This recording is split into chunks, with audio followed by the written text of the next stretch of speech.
Good morning. Good morning, ma'am.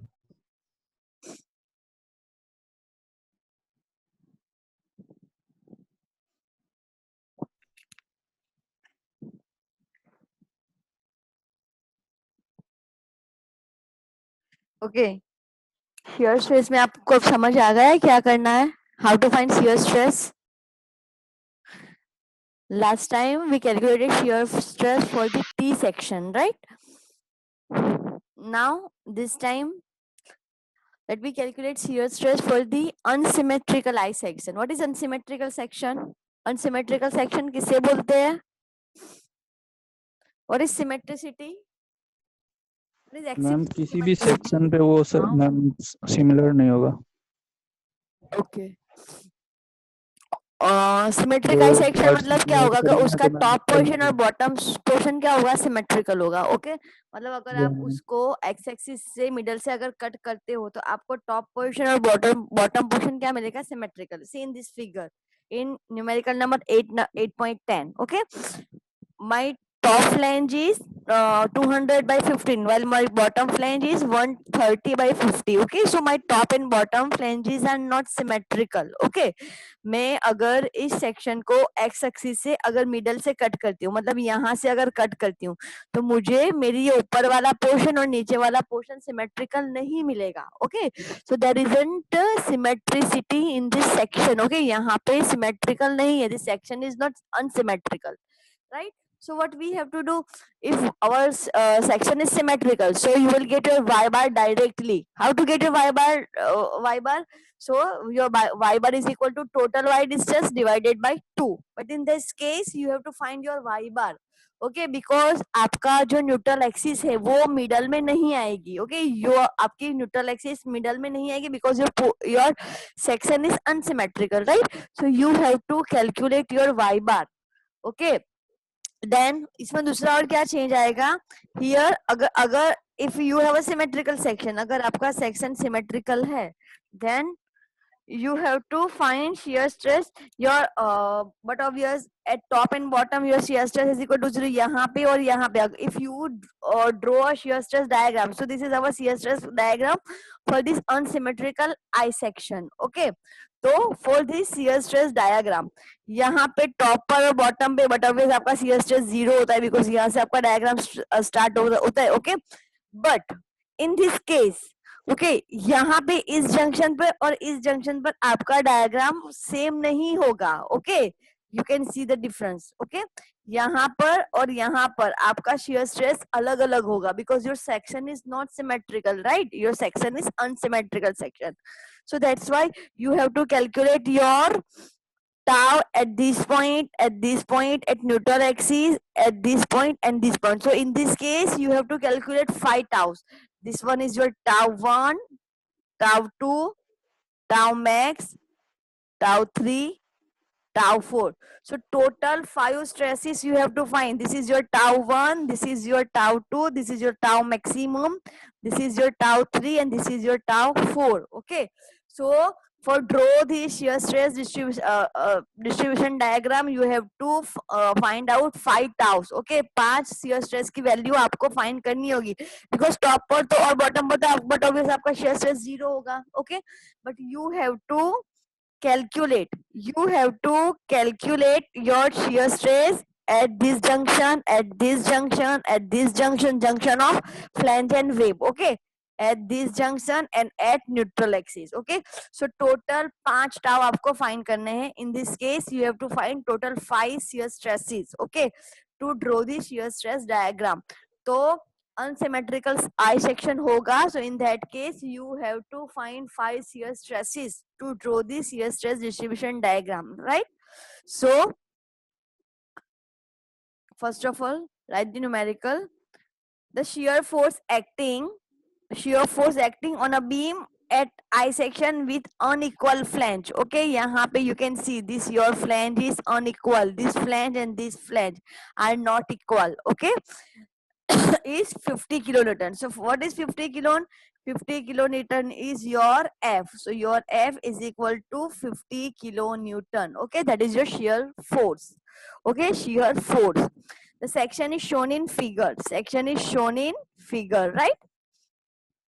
So now the moment of inertia of the section about neutral axis is given. Okay, so what is moment of inertia? That is 2.48849 into 10⁴. Moment of inertia का unit क्या आएगा? mm4 ma'am. Yes, mm raised to 4. So this is your moment of inertia. Calculate shear stress at the neutral axis and also draw the shear stress distribution diagram.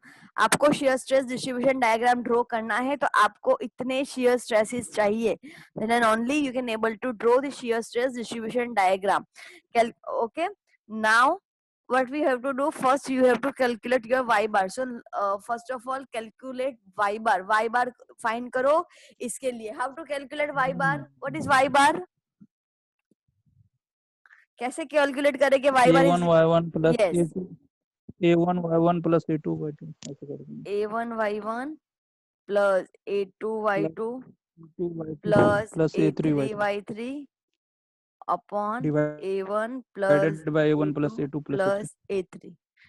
What is y1? यहाँ पे इन लोगों ने इसको first, इसको second, y1 इसको ma'am third दिया है. Okay, 270 25. Yes हम लोग ऐसे ही नंबर दे, 25 आप लोग y1 ऐसे ही 25. नंबर दो. ओके, हम लोग ऐसे ही नंबर देते. Okay, so your y1 is equal to यहाँ से बॉटम से इस सेक्शन के मिडल तक का distance, that is your y1. This is your y1. What is your y2?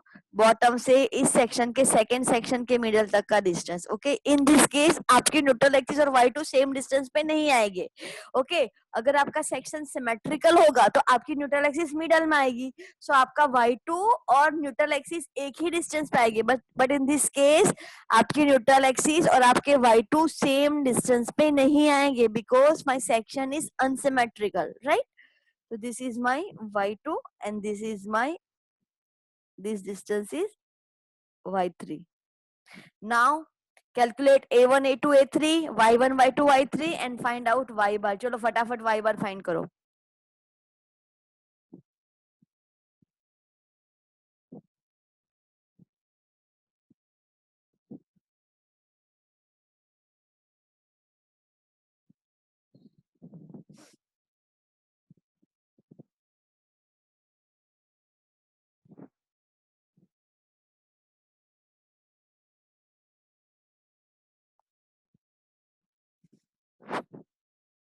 मैं जिसको पूछा ना उसको आंसर देना है, अंकित के अलावा.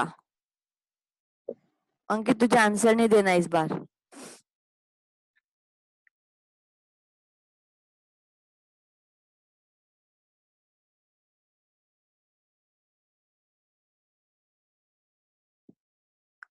मैकेनिकल 8 नंबर मुझे तो देखो y बार फाइंड करके देना है. सुदीप्ता ना,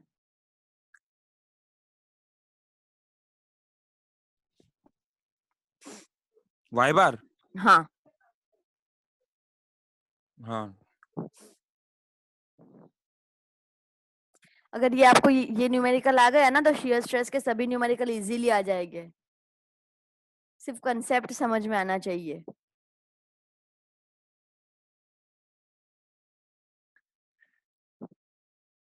What is A1? A1 is equal to 200 multiplied by 50. A2 is equal to, this is also 200 na? 200 Y bar multiplied. 166.51. Yeah. 166.51. Okay, 166.51. मतलब आपका ये डिस्टेंस बॉटम से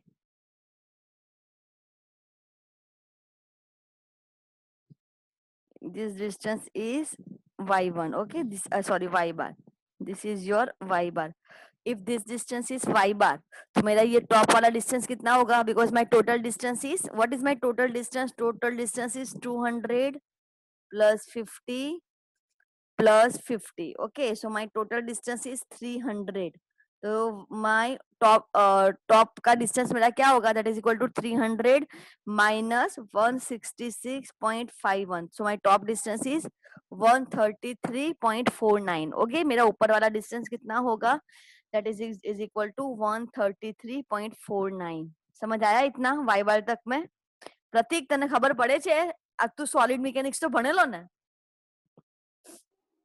ના સોલિડ મિકેનિક્સ ભણેલો મેમ. હા મેં જ ભણાવેલું, મને યાદ છે. ખબર પડે છે આમાં હા મોમેન્ટ ઓફ ઇનર્શિયા હા યાદ ખબર. થઈ ગઈ?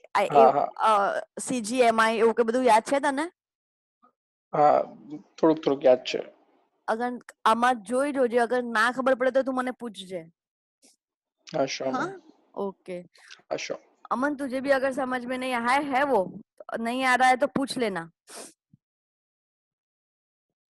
Okay so this is your y bar. तो y bar कैसे, how to find y bar? This is equation for y bar, that is equal to a1 y1 plus a2 y2 plus a3 y3.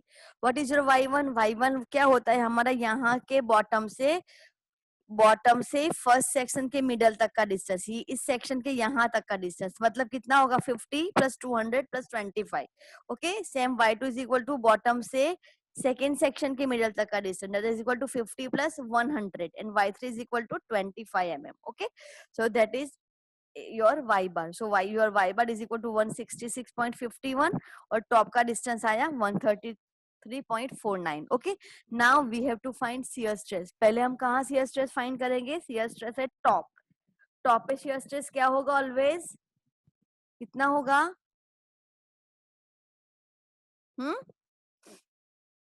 यहाँ पे मेरा shear stress क्या होगा? Yes या इस point पे और इस पॉइंट पे ऑलवेज शियर स्ट्रेस क्या होगा? 0. Okay now let me calculate our tau one. Suppose कि मेरा टाउ1 है यहाँ पे, इस पॉइंट पे जो मेरा शियर स्ट्रेस होगा ना उसको सपोज मैं एज्यूम करती हूँ tau one. Okay so what is equation for tau? Tau is equal to F A Y bar upon I B.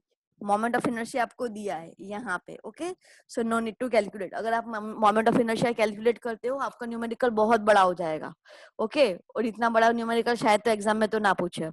Okay so अगर आपको एग्जाम में ये न्यूमेरिकल पूछेगे फिर भी मोमेंट ऑफ इनर्शिया आपको दिया हुआ रहेगा. ओके और अगर फिर नहीं दिया है तो आपके न्यूमेरिकल के मार्क्स बहुत ज्यादा होंगे.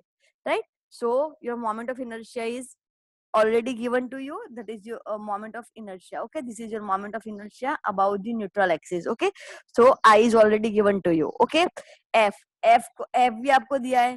कितना है f आपका?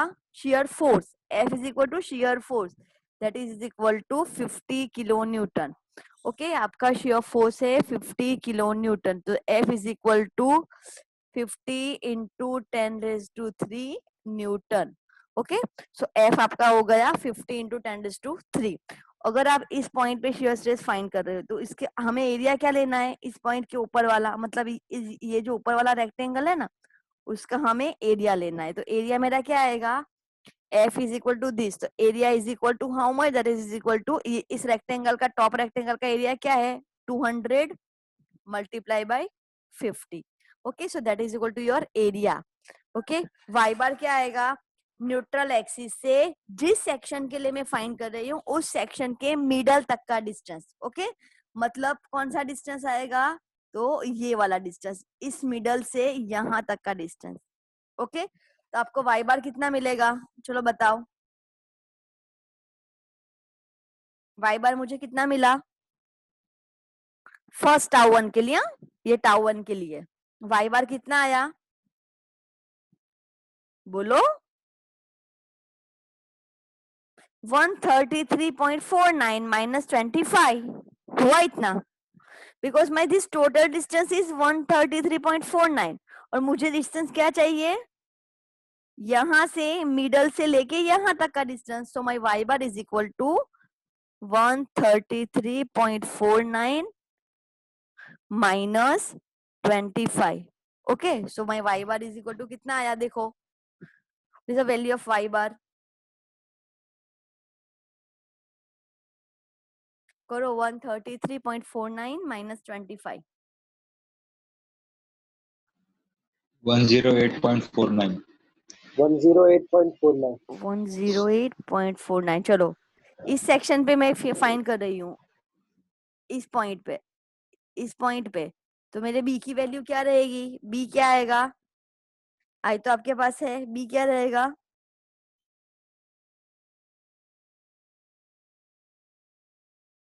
बताओ.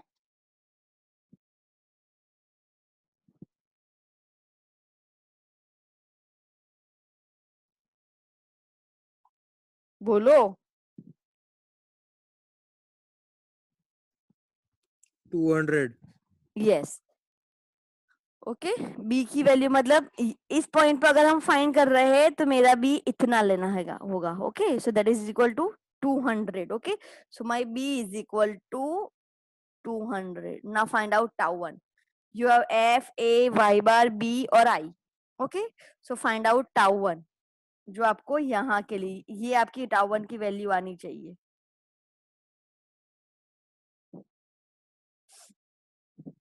चलो फाइंड आउट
मैम मेरा वाई बार इतनी है मैम 161.36 है। मैडम मेरा 9520.007 आ रहा है 0.95 आया ना मैडम। मैम हेलो एग्जैक्टली 9 नहीं आ रहा है। तो क्या हो रहा है हेलो तो क्या आ रहा है मैम हाँ मेरा वाई बार 161.36 है। तेरा कुछ भूल होगी कैलकुलेशन में चेक कर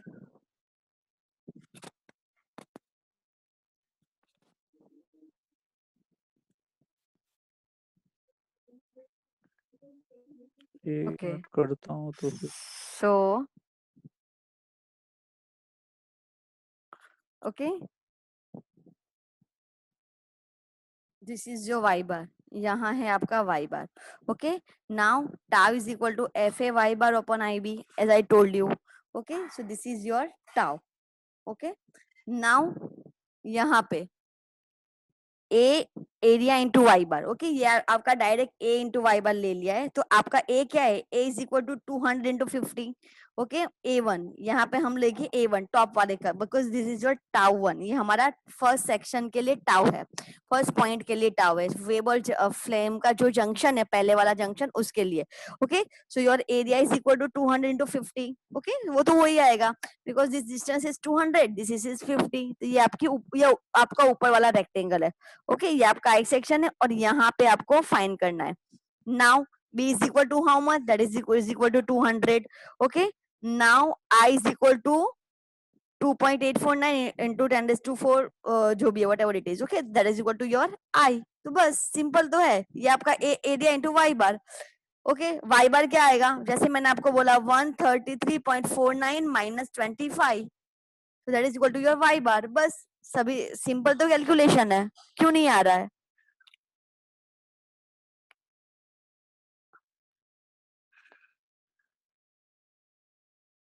चलो कैलकुलेट अगेन कैलसी पे कैलकुलेशन करो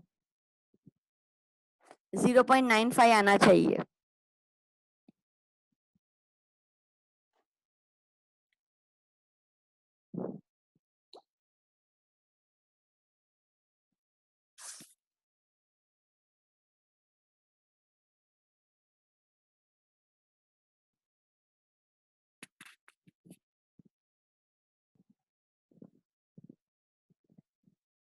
मैम मेरा फिर 160.36 ही है।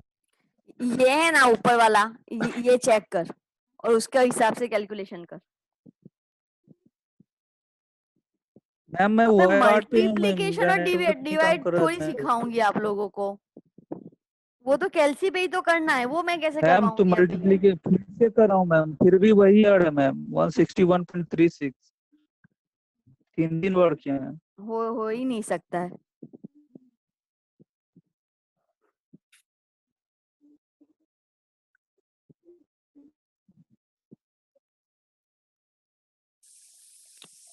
ओके आया टाउ 1?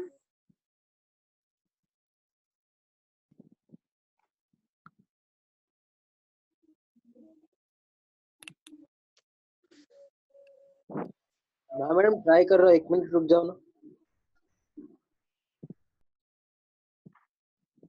यहाँ पे प्लस होगा, हाँ A1 Y1 plus A2 Y2 है। यहाँ पे इन लोगों ने मल्टीप्लिकेशन का सिंबल रखा है, तो यहाँ पे प्लस होगा।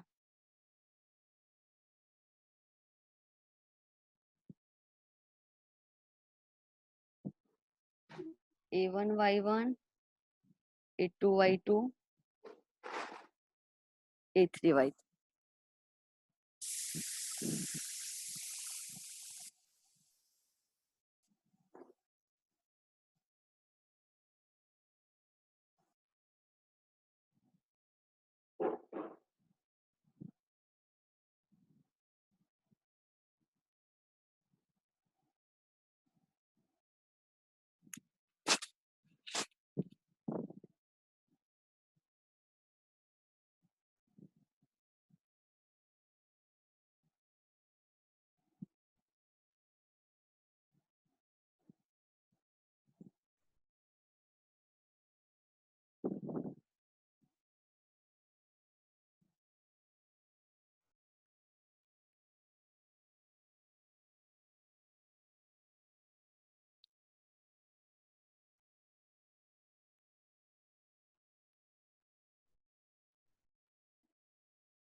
अंकित ये एग्जिट आ रहा है, मैंने कैलसी पे किया एग्जिट 166.51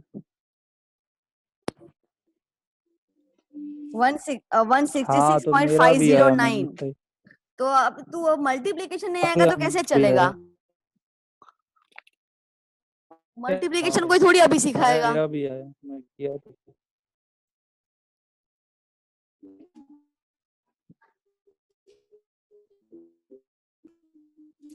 आया? बहुत लेट कर रहे हो आप लोग, ये न्यूमेरिकल खत्म नहीं होगा। टाउ 1 आया?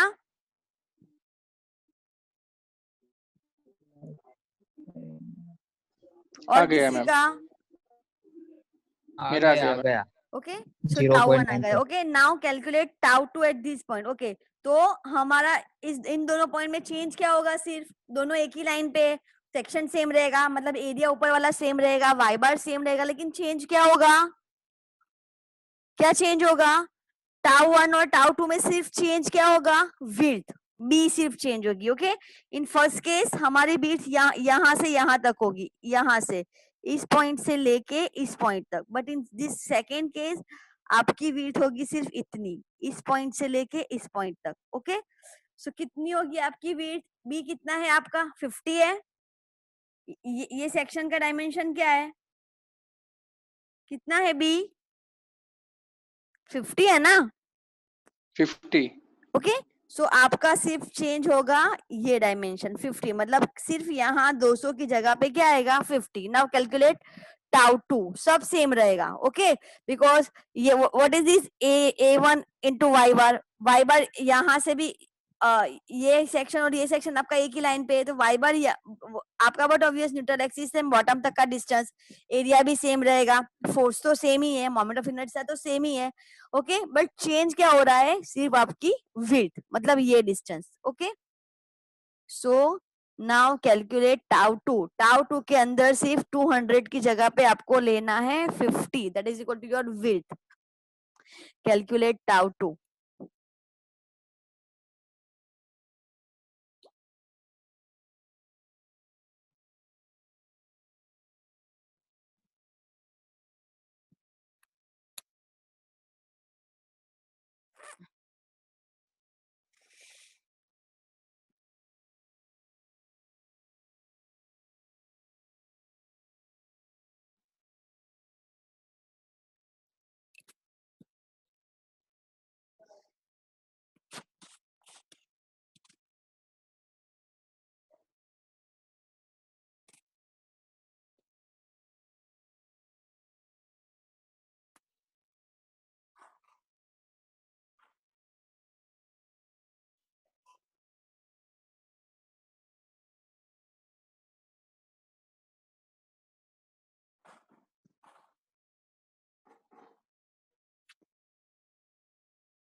ओके, आपको अभी यहाँ पे फाइंड करना है, इस सेक्शन पे, इस जंक्शन पे.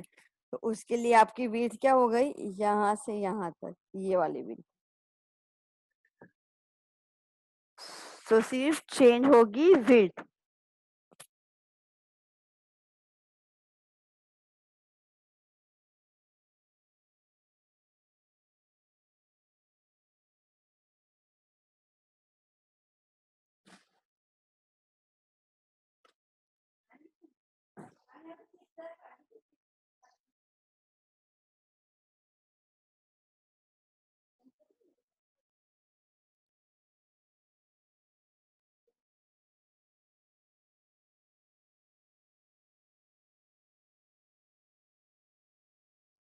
आया टाउ टू.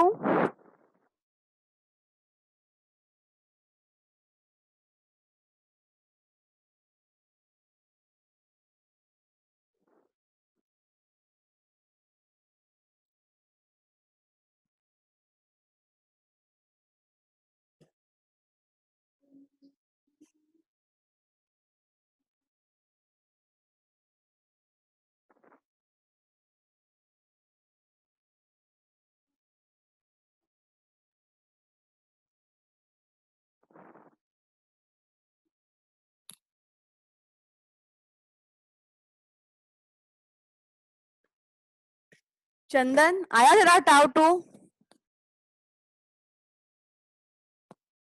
हेलो. मैडम कर रहा हूँ मैडम.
मैम टाउ हाँ। To 3.808.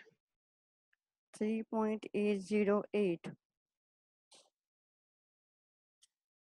yes, 3.808.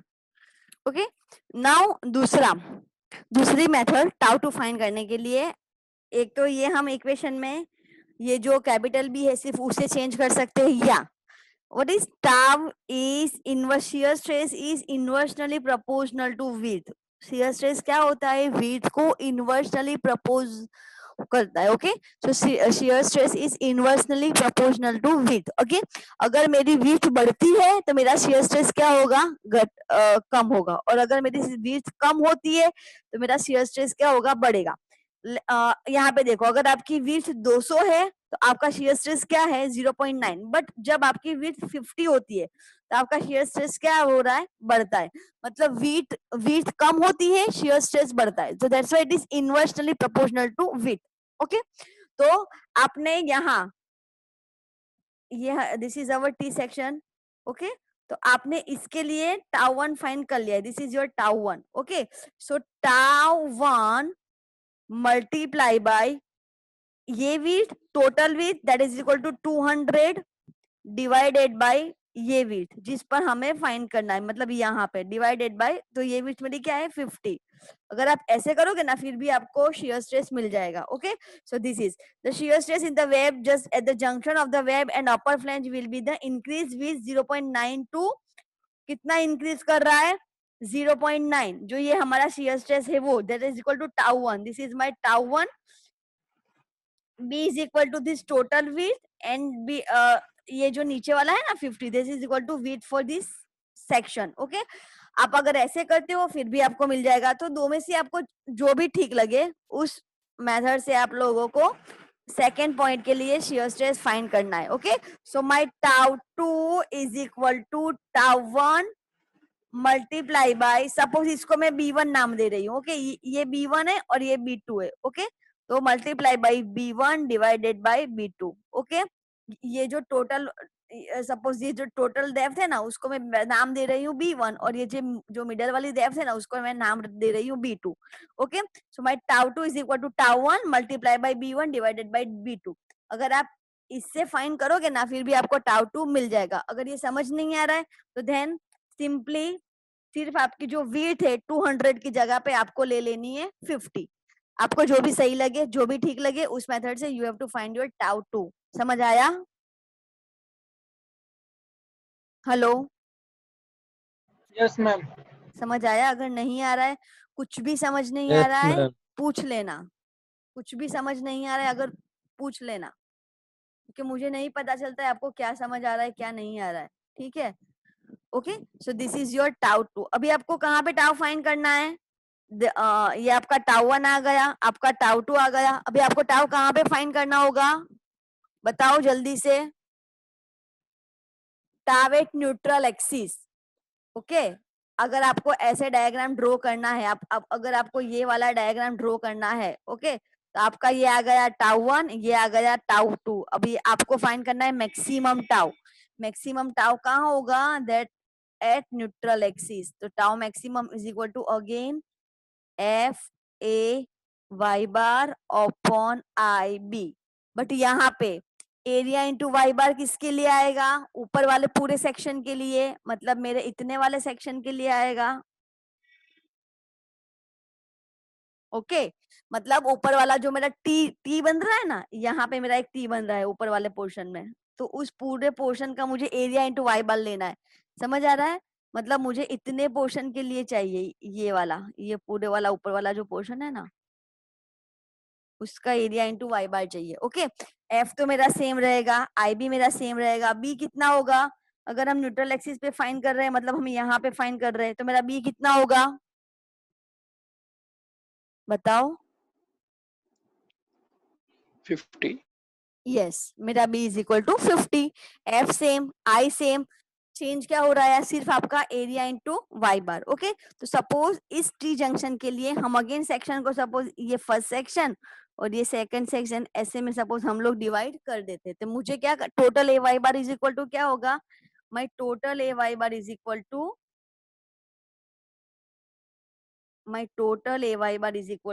total AY bar is equal to A1Y1 plus A2 Y2. Okay, A1 मतलब ऊपर वाले रेक्टेंगल के लिए, A2 मतलब नीचे वाले रेक्टेंगल के लिए. Okay, so what is my A1? A1 मेरा क्या होगा? टॉप वाला रेक्टेंगल, उसका एरिया क्या है? 200 मल्टीप्लाई बाय 50. ओके, हम लोग अभी इस छोटे से टी सेक्शन के लिए ही कर रहे हैं. ये जो ए वाई बार है ना, वो इस इक्वेशन वाला ए वाई बार है, मतलब टाउ मैक्सिमम के लिए ए वाई बार है. तो यहाँ पे जो A1 Y1 है ना, A1 मतलब क्या होगा? मेरा ऊपर वाले रेक्टेंगल का एरिया, इस रेक्टेंगल का area. Okay, so my A1 is equal to 200 multiply by 50. A2 क्या होगा? ये वाला जो रेक्टेंगल है ना, ये छोटे वाला, मतलब सेकंड नंबर जो मैंने दिया है, उस रेक्टेंगल का एरिया. ओके, सो क्या होगा? So that is A2 is equal to 50 multiply by उसकी हाइट क्या होगी? That is equal to 133.49 minus 50 होगी. अगर मुझे इसकी हाइट चाहिए तो कितनी होगी? So that is equal to 133.49 minus 50. ऐसा होगा मेरा A2. समझ आ रहा है? हेलो.